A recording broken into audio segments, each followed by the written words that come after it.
আমরা দিনরাত 24 ঘন্টা কাজ করছি। আমাদের এই রোজা রমজানের মধ্যেও আমরা 24 ঘন্টায় কাজ করছি। আমাদের 3 স্তরে কাজ করা যাচ্ছে।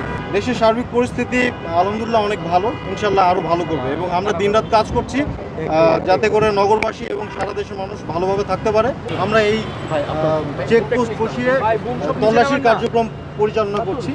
বেসিক্যালি আমরা 3 স্তরের কার্যক্রম পরিচালনা করছি। প্রথমত আমরা টহল পরিচালনা করছি, দ্বিতীয়ত আমরা চেকপোস্টের মাধ্যমে তল্লাশি কার্যক্রম পরিচালনা করছি এবং আমাদের গোয়েন্দা যারা আছেন তাদের মাধ্যমে আমরা গোয়েন্দা যে ইনফরমেশন কালেক্ট করার যে বিষয়টা থাকে আমরা সেটা কালেক্ট করছি।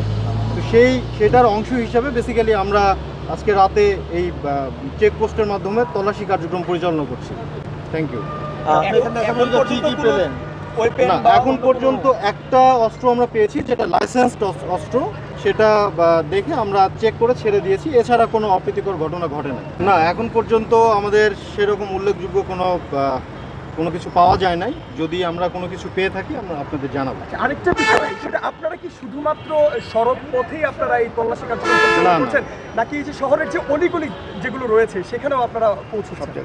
আমরা সব জায়গায় এই তল্লাশি কার্যক্রম পরিচালনা করছি। বেসিক্যালি আমরা এই যে চোক পয়েন্ট যে জায়গাগুলোতে বেসিক্যালি ভিজিবল, এটা আপনারা হয়তোবা দেখতে পাচ্ছেন বা আপনারা এটা আমাদের খেয়াল করছেন দেখে হয়তোবা এটা মিডিয়ার সামনে আসছে।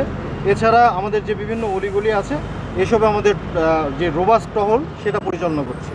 র্যাব 2 এর পক্ষ থেকে আসন্ন ঈদকে কেন্দ্র করে কি বিশেষ কোনো উদ্যোগ নেওয়া হয়েছে? সরি, র্যাব 2 এর পক্ষ থেকে আসন্ন ঈদকে কেন্দ্র করে বিশেষ কোনো উদ্যোগ নেওয়া হয়েছে কিনা?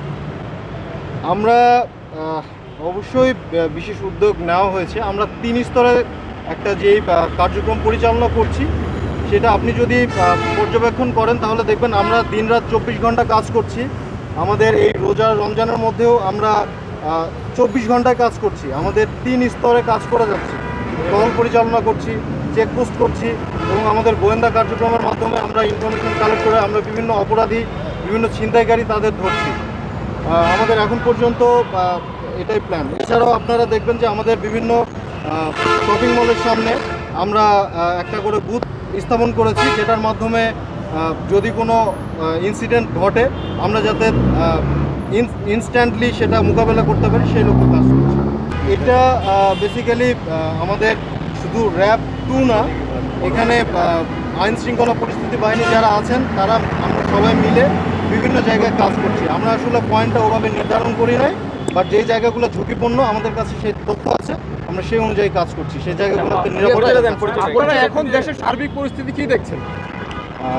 দেশের সার্বিক পরিস্থিতি আলহামদুলিল্লাহ অনেক ভালো, ইনশাল্লাহ আরও ভালো করবে এবং আমরা দিনরাত কাজ করছি যাতে করে নগরবাসী এবং সারা দেশের মানুষ ভালোভাবে থাকতে পারে, শান্তিপূর্ণভাবে বসবাস করতে পারে। আমরা সেই লক্ষ্যে কাজ করছি।